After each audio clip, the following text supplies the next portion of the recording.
Are you looking for an easy vegan bread machine recipe that's dairy-free and egg-free, and also one that maybe you can make up, say, 10 of them in advance? Coming up, I'm going to show you exactly how to do that. Let's get started. Now, in addition to the ingredients, of course, you're going to need some way to measure them. So I prefer a scale for basically all of my baking measurements instead of using traditional volume measurements. So I'm going to show you how to do it with the scale, but I'm also going to give you the volumetric measurements in case anybody doesn't have a scale, just wants to use the cups and teaspoons and tablespoons and that stuff.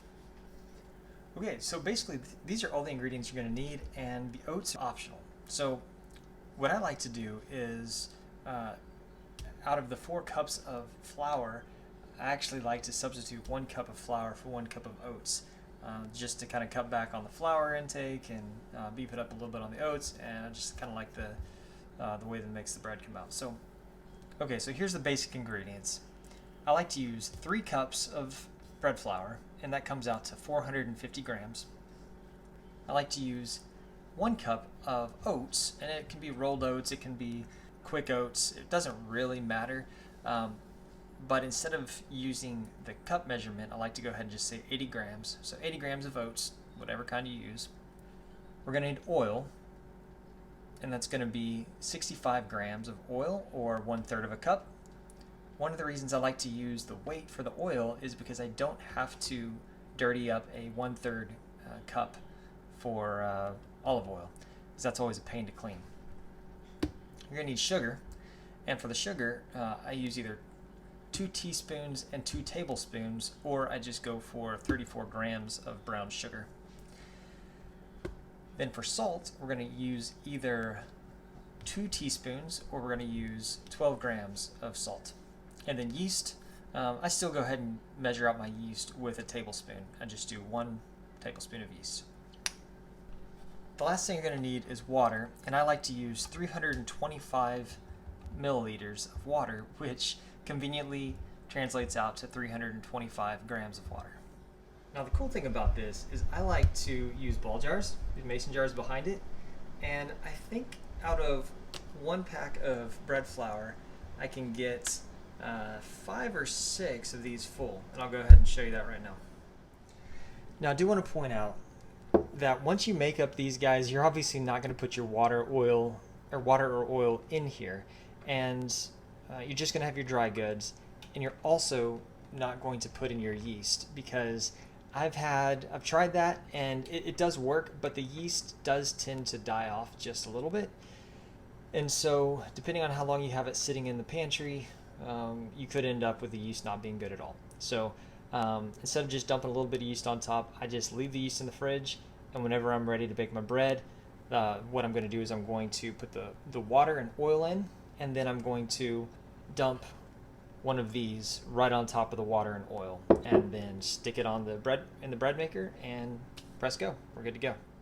Now I always start with my oil, and the reason for that is because I want this paddle to come out with the bread. I don't want this to be stuck inside the bowl and then the bread come out and then rip a big chunk or a hole out of the bottom of the bread. I want this thing to slide out nice and easy, and I find that if you put the oil in here and you get this thing covered, the little peg nice and covered with oil, then you slide this guy on top of it, it seems to come out a little bit better. So that's what I'm going to do. Now once again, I could do 1/3 cup of oil, but what I'm going to do is just measure with the scale, and I'm going to do 65 grams roughly.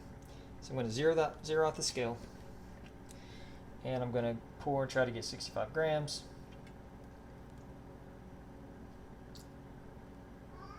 And if you're over or under just a little bit, it's not going to be the end of the world. But as a perfectionist, I do like to try to hit it right on. And see, 64, I have to at least try for 65. There we go. Then I'm going to put in my paddle. Now it's super important that after every time you put in a new ingredient or put in your paddle, that you go ahead and reset or zero out your scale. So we're back to 0, and we have nothing but olive oil in here. Now I've always found that it's rather difficult to measure water like this because you've got the little bubble that or lip that comes up, and it's just kind of tough. So that's how measuring it on the scale is so much easier. I go ahead and I aim for my 325 milliliters, and then I just watch the scale. I usually dump most of it in there before I even start paying attention.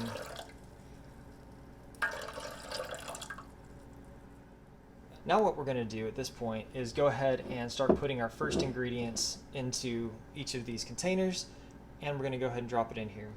And I always like to start with salt because I feel like the salt doesn't stick to the bottom.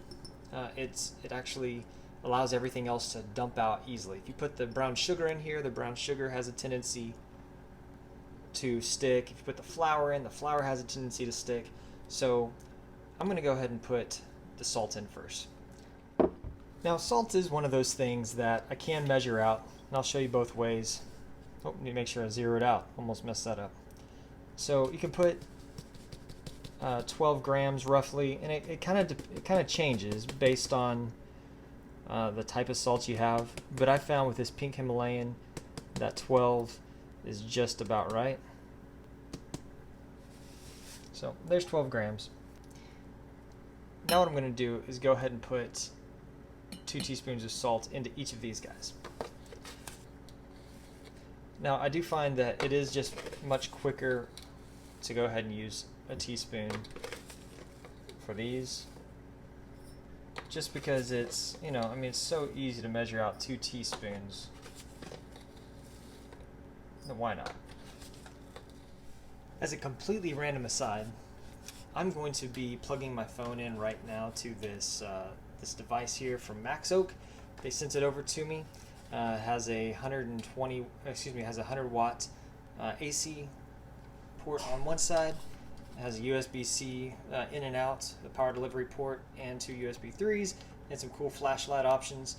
I'm going to go ahead and plug my phone into this because it's dying, and my outlet is over here, and I don't want a cord going across it. But hey, be looking for the review. As soon as it's out, I'm going to put it right up here, and you can check that out. It's going to be really neat. This is a cool device. So back to the bread.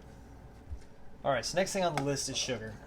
And sugar I like to go ahead and measure out with the, or weigh it out instead of measuring. And once again, if you're going to use a measurement, you want to go for 2 tablespoons and 2 teaspoons.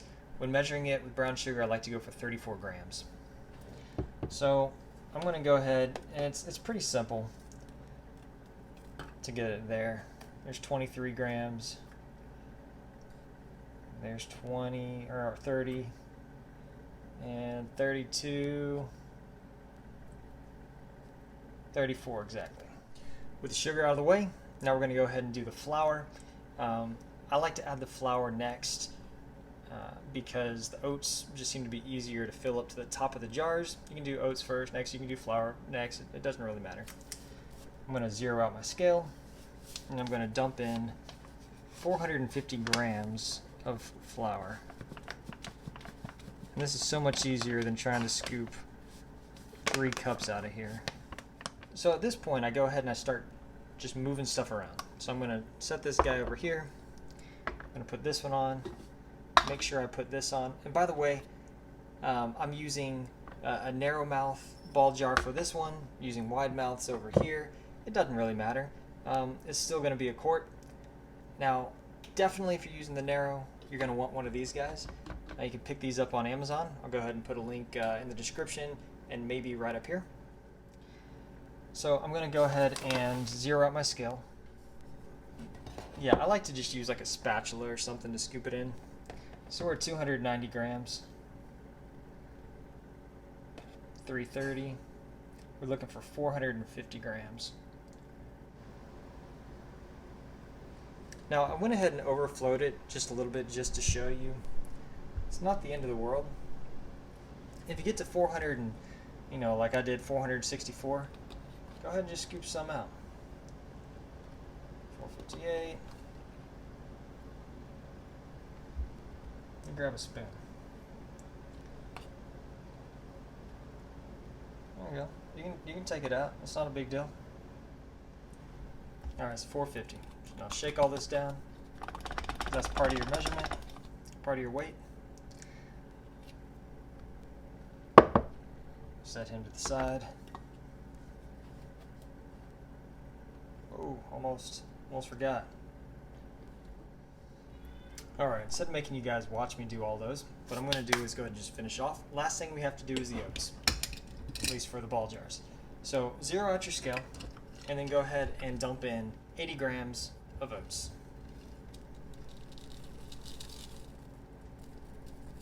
One thing to note is that it's going to look like it's way too full, like way too full. The cool thing is it will compress a little bit. Now you don't want to sit there and smash it down as much as you possibly can, because you don't want to compact your flour too much anyway. There we go, so we're looking at 83 grams, we're going to take a little bit out. But this is why we use weights instead of volume, because this flour here is a lot airier than what it usually is. And so if you go by just volume alone, you're not going to have the right measurements. So weight definitely makes a big difference. Lift it, push it, and I want to do it just enough to where I can get it all in there. Check that out. It's perfect. It's like all the ingredients you need, and it's sits just inside a quart. So at that point, just stick the lid on there, and you're good to go.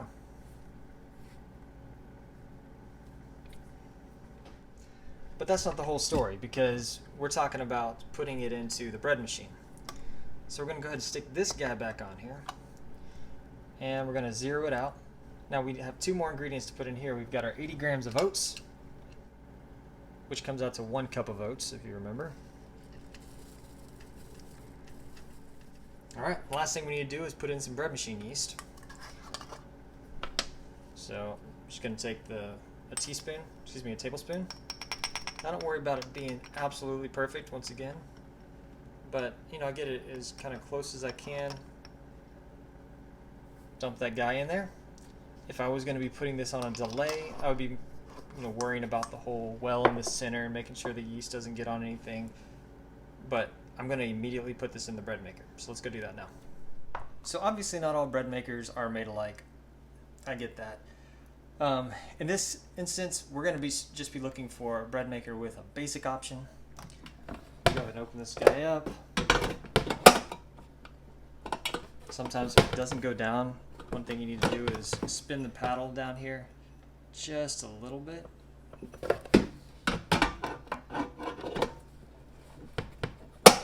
And it'll drop right in place. So I'm going to plug it in. Select the basic bread.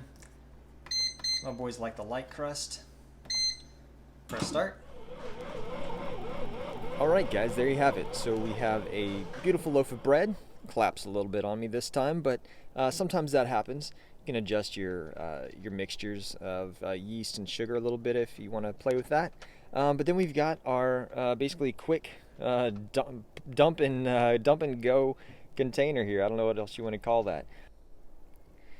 If you want to see more videos like this, just little simple baking tips, let me know. I'd love to hear about it in the comment section. If you have other bread recipes, give me that as well. That'd be cool. I'd love to hear what you've got. As always, please like the video and subscribe to the channel. And of course, hit the little bell notification icon. In order to make things easy on you, I've put the full recipe in the description below. So check that out, as well as some links to the scale and other items that I've used in this. Thanks so much, and we'll see you on the next video.